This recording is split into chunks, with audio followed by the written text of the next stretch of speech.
Hoy vamos a continuar con la tercera parte de la lección número 1 de Números. Nos toca el capítulo número 3 y quisiera continuar con la pregunta número 5, donde dice: ¿cuáles eran las funciones que les fueron asignadas a los hijos de Aarón? Así quedó registrada la familia de Aarón y Moisés cuando el Señor habló con Moisés en el monte Sinaí. Los nombres de los hijos de Aarón son los siguientes: Nadab, el primogénito, Abiú, Eleazar e Itamar. Ellos fueron los aaronitas ungidos ordenados al sacerdocio. Nadab y Abiú murieron en presencia del Señor cuando en el desierto de Sinaí le ofrecieron sacrificios con fuego profano. Como Nadab y Abiú no tuvieron hijos, solo Eleazar e Itamar ejercieron el sacerdocio en vida de su padre Aarón. Bueno, como ustedes podrán recordar, cuando aprendimos en Levítico, Nadab y Abiú fueron muertos por ofrecer un fuego profano. Por lo tanto, Dios, para poder evitar que se propagara la desobediencia a Dios tuvo que matar a Nadab y Abiú, porque la desobediencia a la palabra de Dios es el pecado, y la paga del pecado es la muerte. Ustedes saben que para poder adorar a Dios, porque el incienso, el humo, todo esto simboliza algo espiritual, y a Dios se adora en espíritu y en verdad, pero en Espíritu Santo, pero no otro tipo de espíritus inmundos, espíritus de las tinieblas. Todo eso no se puede con eso adorar a Dios. Por lo tanto, Nadab y Abiú fueron muertos. Por lo tanto, los dos hijos siguientes de Aarón, que son Eleazar e Itamar, ellos son los que fueron ordenados como sacerdotes para ayudar a Aarón. Entonces Dios los ordenó ungirlos para servir a Dios como sacerdotes, para ayudar al sumo sacerdote que es Aarón. Ustedes saben que el sumo sacerdote era Aarón y sus hijos, Eleazar e Itamar, eran sacerdotes nombrados e ungidos, ordenados por Dios. Bueno, esas eran las funciones, pero ustedes saben que el sumo sacerdote, Aarón, era el único que podía entrar al lugar santísimo una vez por año y solamente en el día del perdón para la expiación del pecado por todo el pueblo. Bueno, quisiera un poco recapitular que nosotros vimos en los capítulos 1 y 2 acerca del censo de los hombres que pueden salir a la guerra y que fueran mayores de 20 años. Y además Dios ordenó con lujo de detalle sus exactas ubicaciones en el campamento, en el escuadrón, cómo deben formar, cómo deben acamparse, cómo deben ubicarse. Y también sus órdenes de marcha. Cuando ellos marchan, se trasladan de un lugar a otro, no se podían trasladar de cualquier manera, sino de acuerdo a las órdenes, de acuerdo al orden de marcha. Diferentes secuencias de escuadrones que aprendimos la vez pasada. Hoy en el capítulo 3 y en el 4, en la lección siguiente, Dios ahora habla de los levitas, porque la razón por la cual Dios ha rescatado al pueblo de Israel de la esclavitud de Egipto era para adorar y rendir culto a Dios. Y que hay que recordar por qué el pueblo de Dios fue rescatado, fue salvo de la esclavitud de Egipto. El objetivo del pueblo de Israel era para adorar y rendir el culto a Dios. Por eso, si nosotros vemos en Éxodo 3:12, Dios le dice a Moisés que vaya a rescatar al pueblo de Israel de la esclavitud de Egipto, y le dice a Moisés que yo estaré contigo, le respondió Dios, y te voy a dar una señal de que soy yo quien te envía. Cuando hayas sacado de Egipto a mi pueblo, todos ustedes me rendirán culto en esta montaña. El objetivo de que Dios fuera el que sacara al pueblo de Israel de los egipcios es para que ellos vengan a rendir culto a Dios en el monte de Sinaí. Y además, cuando Moisés le dice al faraón para que los dejara salir de Egipto, era para rendirle culto a Dios. para adorar a Dios, como dice en Éxodo 7:16, 8:1 o 8:20. Como ustedes podrán ver, ¿cuál es el objetivo de que los israelitas fueron rescatados? Es para rendirle culto a Dios, para adorar a Dios. Por lo tanto, el objetivo de la vida del pueblo de Israel es rendir culto a Dios, adorar a Dios. El objetivo de la vida del pueblo de Dios es adorar a Dios. Ese es el único objetivo principal por el cual fueron rescatados de Egipto. Bueno, si continuamos con la pregunta número 5 siguiente, dice, ¿qué tareas debían realizar la tribu de Leví? Dice, el Señor le dijo a Moisés, trae a la tribu de Leví y preséntasela a Aarón. Los levitas le ayudarán en el ministerio. Desempeñarán sus funciones en lugar de Aarón y de toda la comunidad, encargándose del servicio del santuario en la tienda de reunión. Cuidarán allí de todos los utensilios de la tienda de reunión y desempeñarán sus funciones en lugar de los israelitas, encargándose del servicio del santuario. Pondrás a los levitas a las órdenes de Aarón y de sus hijos. Entre los israelitas serán ellos los que estén totalmente dedicados a mí. Los levitas, Dios los ha elegido y los ha nombrado para ayudar a Aarón y sus hijos, que es el sumo sacerdote y los sacerdotes, para servir a Dios en rendirle culto, homenaje y ofrendas a Dios. Para poder servir a Dios, ellos fueron elegidos, los levitas, para dedicarse totalmente a Dios. Es decir, los levitas, su vida tenía que estar dedicado enteramente para el servicio de Dios. El pueblo de Israel eran gente que tenía que trabajar, labrar campos, criar animales y trabajar para poder comer. Y a su vez, al mismo tiempo, su objetivo era de glorificar, adorar a Dios. Pero como ellos a su vez tienen que estar trabajando, sembrando, cosechando, por lo tanto, en representación de ellos, los que van a dedicarse completamente a Dios eran los levitas. Los levitas en representación a los israelitas, entre los israelitas, eran los que tenían que estar totalmente dedicados al servicio de Dios. Por lo tanto, los hijos de Israel, cuando trabajen, el objetivo por el cual ellos trabajan, labran, obtienen sus frutos, es para poder entonces soportar a los levitas, quienes van a tener que estar dedicados enteramente al servicio de Dios. Entonces, de esa manera, si bien el pueblo de Dios tendría que estar trabajando, cosechando, porque alguien tiene que cosechar para conseguir comida, ¿no es cierto? Entonces, esos víveres, si bien ellos los trabajan, era para poder, en definitiva, soportar a los levitas, quienes están constantemente sirviendo a Dios. Entonces, de esa manera, en representación a los israelitas, los levitas fueron nombrados, fueron asignados para poder servir a Dios. Entonces, los levitas eran los representantes del pueblo ante Dios para poder servir a Dios. Entonces, esto era el concepto que Dios le quería inculcar al pueblo de Israel. Entonces, esos levitas eran lo que, en lugar de los israelitas, tenía que dedicarse completamente, a tiempo completo a Dios.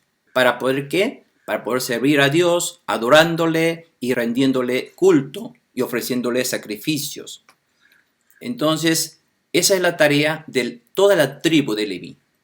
Entonces, todos los hijos de Leví tenían esa tarea y era obligación porque no era una opción de cada uno, era orden de Dios. Y la pregunta número 5 es siguiente. Dice, ¿qué pasaría si otras personas se ocupaban del ministerio sacerdotal?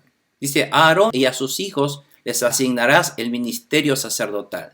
Pero cualquiera que se acerque al santuario y no sea sacerdote, será condenado a muerte. Esto es debido a que el hombre es pecador por naturaleza. Por lo tanto, no se puede acercarse a la santidad de Dios, al santuario. Si un hombre pecador se acerca al lugar santo, al santuario de Dios, a la santidad de Dios, no tiene más remedio que recibir la muerte.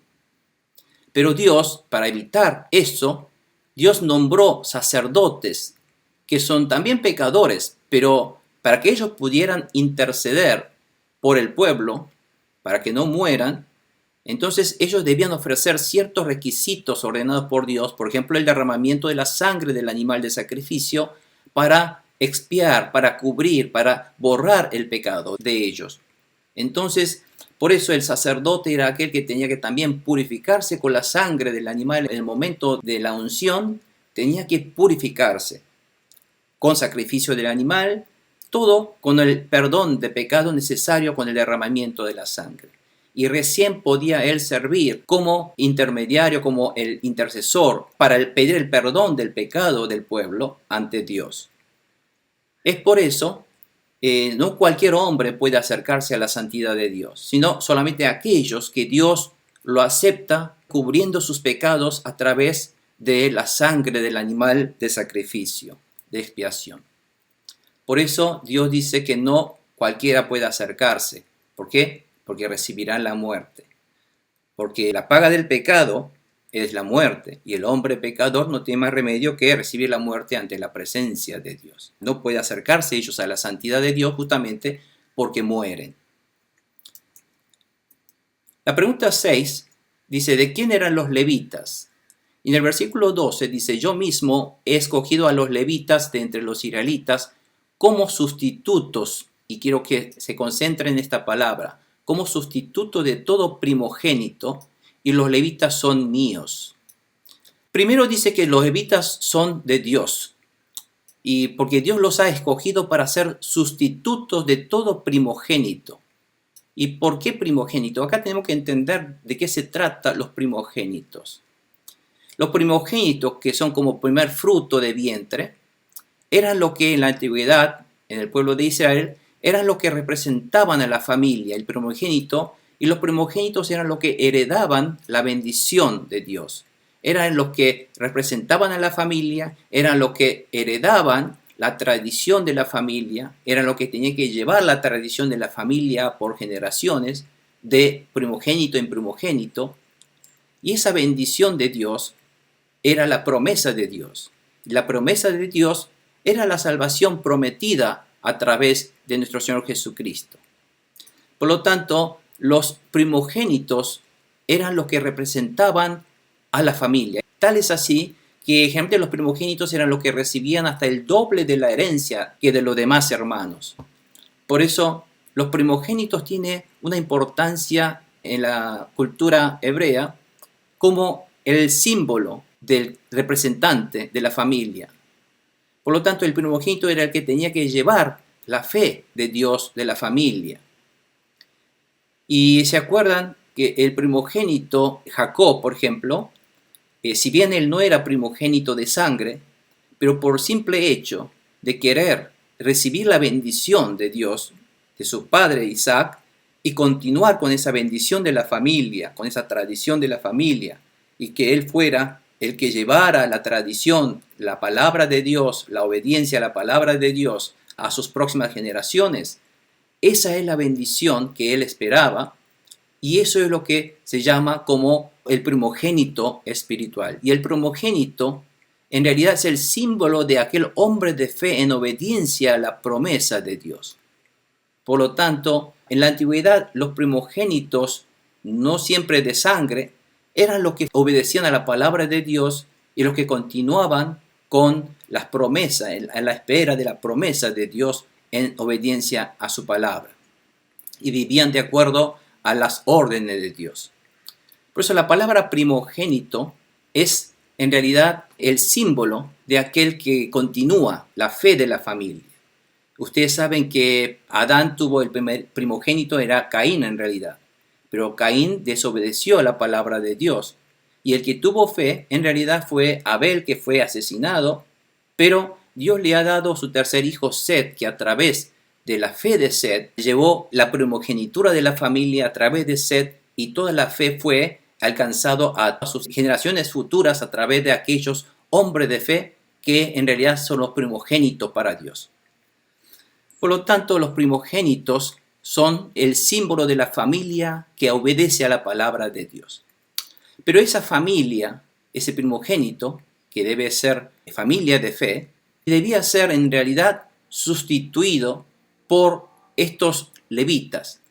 porque la familia no puede estar dedicado enteramente para el servicio de Dios, porque ellos debían trabajar campos, ganados, etcétera.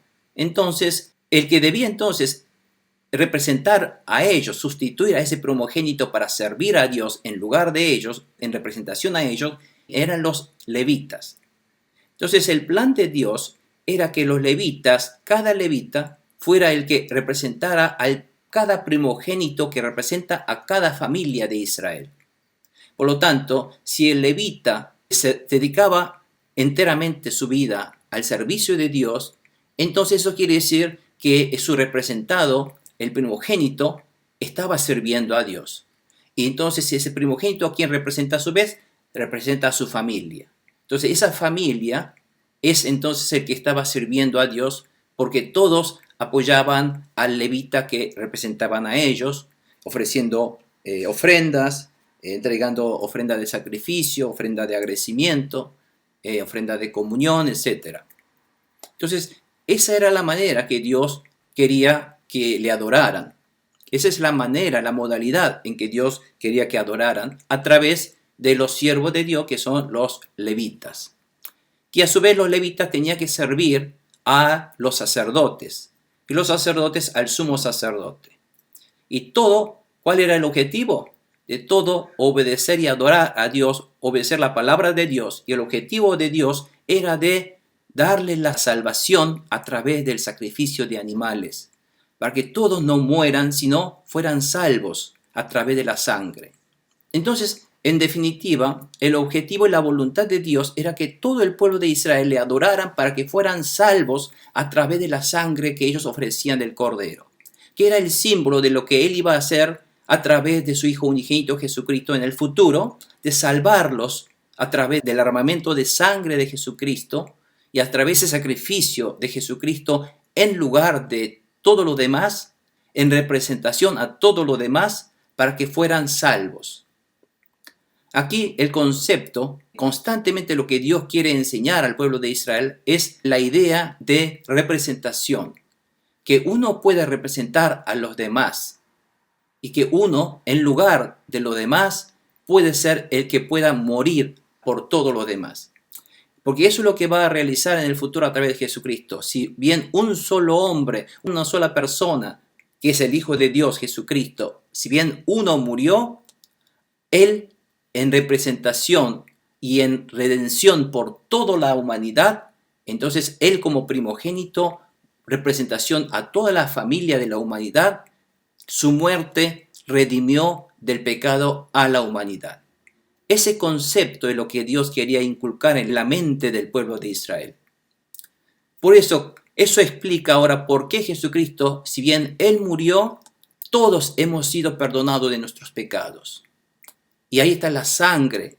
Y además, otra idea que Dios está constantemente inculcando en la mente de los israelitas era el concepto de la redención. Redención es pagar el precio por otro.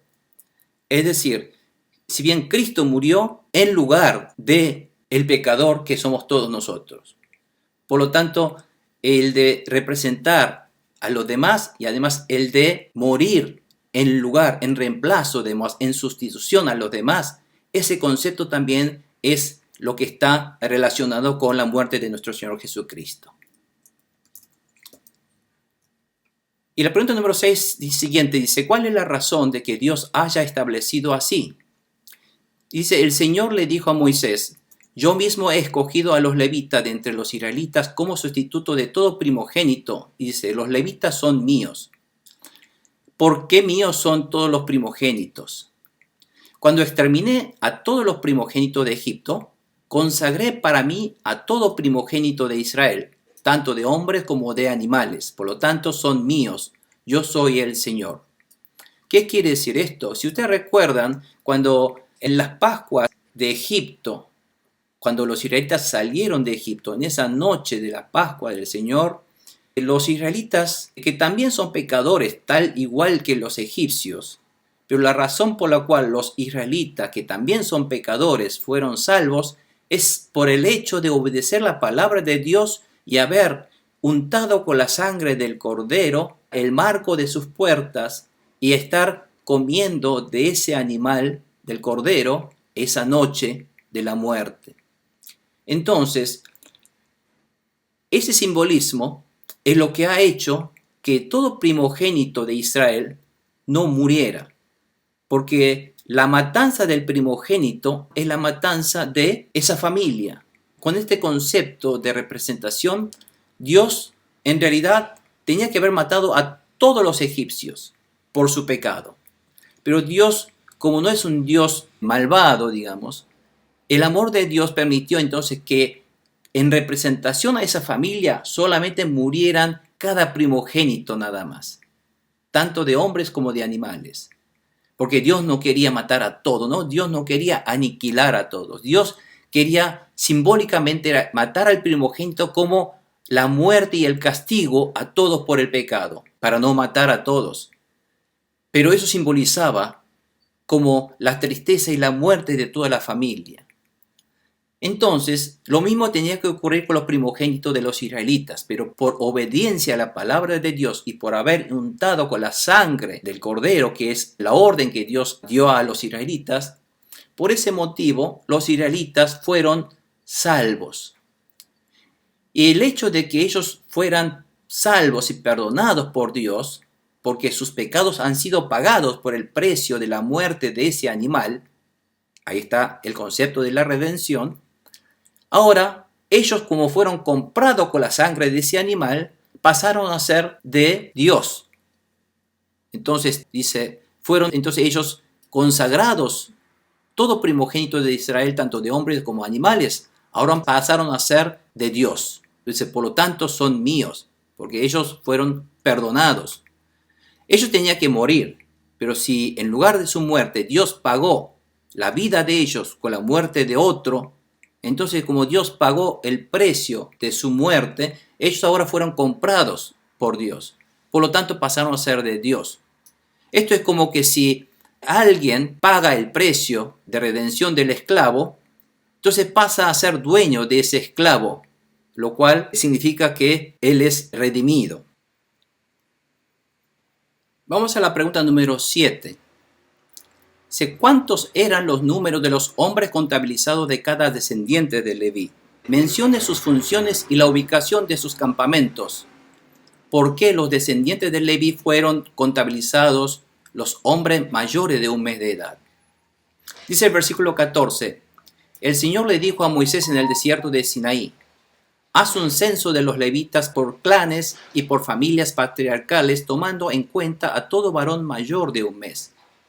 Fíjense ahora, los levitas tienen que contabilizar todo varón mayor de un mes. En cambio, para todas las demás tribus, tenían que contabilizar todo varón mayor de 20 años. ¿Y eso por qué? Porque las demás tribus tenían que salir a pelear la guerra. Por lo tanto, no iba a mandar un niño de un mes para pelear una guerra. Tenía que ser mayor de 20 años. Por lo tanto, tenía que contabilizar varones mayor de 20 años. Pero para servir a Dios, todo varón mayor de un mes ya es de Dios, y levita mayores de un mes ya tienen que estar al servicio de Dios. Por eso, Moisés entonces llevó a cabo el censo tal como el Señor mismo se lo había ordenado. Entonces, los hijos de Leví tenía 3 hijos. El primero se llamaba Gersón, el segundo Coat y el tercero Merari. Estos son los clanes, los ancestros de los clanes de la tribu de Leví. Por lo tanto, los clanes gersonitas, sus hijos eran Libni y Simí. Y los clanes coatitas estaban los hijos Amirán, Izar, Hebrón y Uziel. Y los clanes de los meraritas, sus hijos eran Mahli y Musi. Estos son los clanes levitas, según sus familias patriarcales. De Gersón procedían los clanes de Libni y de Simí. Estos eran los clanes gersonitas. El total de los varones censados mayores de un mes llegó a 7.500. Y los clanes gersonitas acampaban al oeste, detrás del santuario. El jefe de la familia patriarcal de los gersonitas era Eliasaf, hijo de Lael. En lo que atañe a la tienda de reunión, los gersonitas tenían a su cargo la tienda que cubría el santuario, su toldo, la cortina que estaba a la entrada, el cortinaje del atrio y la cortina a la entrada del atrio que rodea el santuario y el altar, como también las cuerdas y todo lo necesario para su servicio. De Coat procedían los clanes de Amirán, Izar, Hebrón y Uziel. Estos eran los clanes coatitas, que tenían a su cargo el santuario. El total de los varones mayores de un mes llegó a 8.600. Los clanes coatitas acampaban al sur del santuario y el jefe de la familia patriarcal de los coatitas era Elisafán, hijo de Uziel. Tenían a su cargo el arca, la mesa, el candelabro, los altares, los utensilios del santuario con los que ministraban y la cortina de la entrada, como también todo lo necesario para su servicio. El jefe principal de los levitas era Eleazar, hijo de Aarón, el sacerdote, a quien se designó como jefe de los que tenían a su cargo el santuario. De Merari procedían los clanes de Mahli y Musi. Estos eran los clanes meraritas. El total de los varones censados mayores de un mes llegó a 6.200. El jefe de la familia patriarcal de los meraritas era Suriel, hijo de Abijail. Los clanes meraritas acampaban al norte del santuario. Tenían a su cargo el armazón del santuario, es decir, sus travesaños, postes, bases, junto con todos sus utensilios y todo lo necesario para su servicio. También cuidaban de los postes que estaban alrededor del atrio, junto con sus bases, estacas y cuerdas. Moisés, Aarón y sus hijos acampaban delante del santuario, es decir, al este de la tienda de reunión por donde sale el sol, ya que tenían a su cargo el santuario en representación de los israelitas. Pero cualquiera que sin ser sacerdote se acercaba al santuario era condenado a muerte. Moisés y Aarón censaron a los levitas tal como el Señor mismo se lo había ordenado. El total de los levitas mayores de un mes censados por clanes llegó a ¿cuánto? A 22.000. Y recuerden este número, 22.000. Así que era el total de los números de los levitas censados mayores de un mes, llegó a ser 22.000. Bueno, todo lo que acabo de leer se puede resumir en este cuadro. Sabemos que el hijo, en este momento ahora es el hijo mayor de Aarón, Eleazar, es el jefe de los levitas, de los clanes. Ahora, el clan de los levitas estaban los gersonitas, los coatitas y los meraritas. Y aquí está el nombre de cada líder. De Gersón era Eliasaf, y del líder de los coatitas era Elisafán, y de los Merari era Suriel. Y según su clan, eran 7.500, 8.600 y 6.200, que suman un total de 22.300.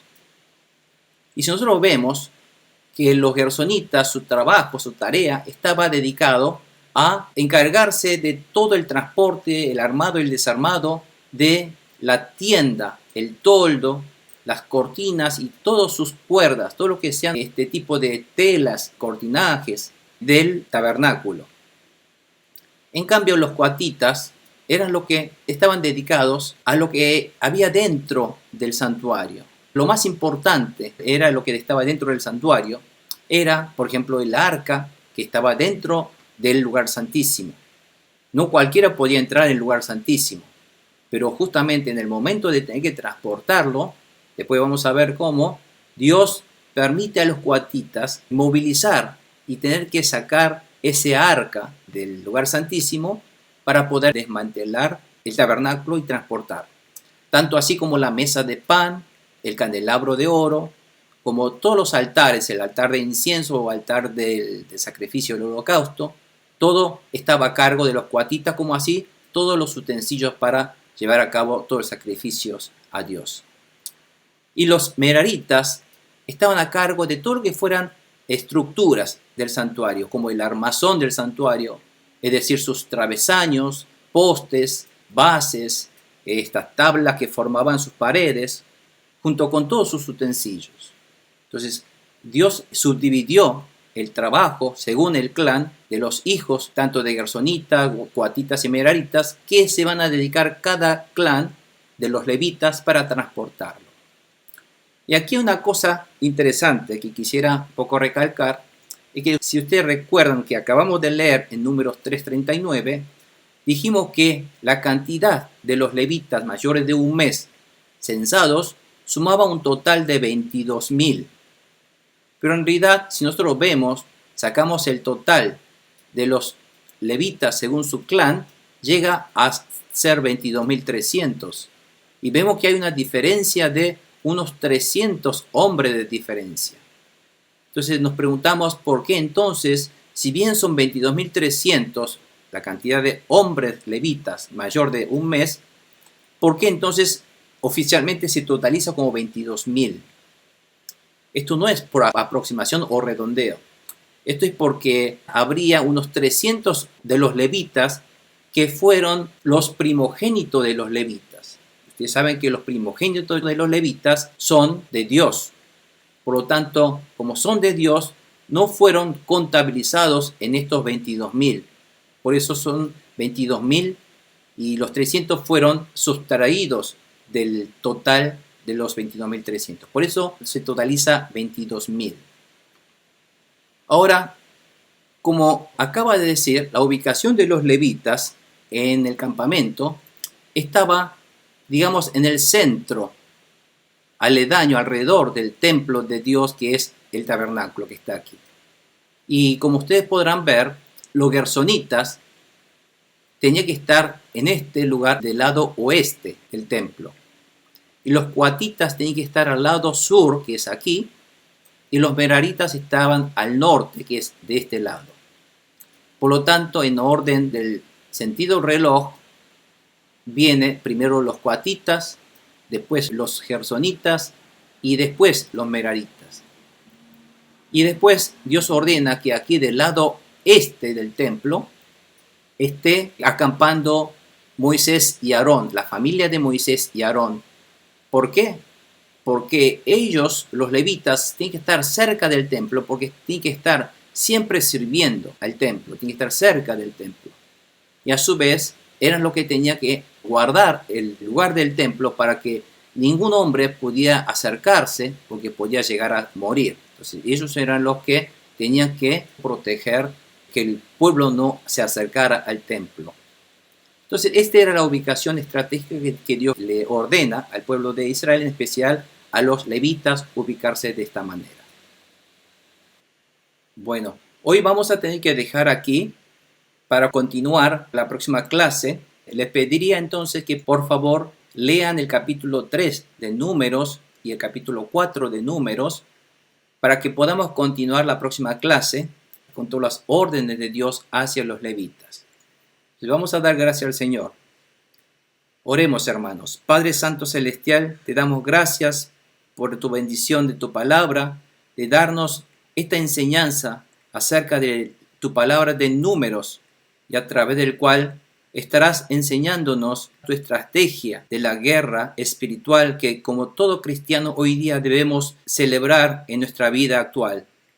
Sabemos que nuestra vida como cristiano está lleno de enemigos invisibles.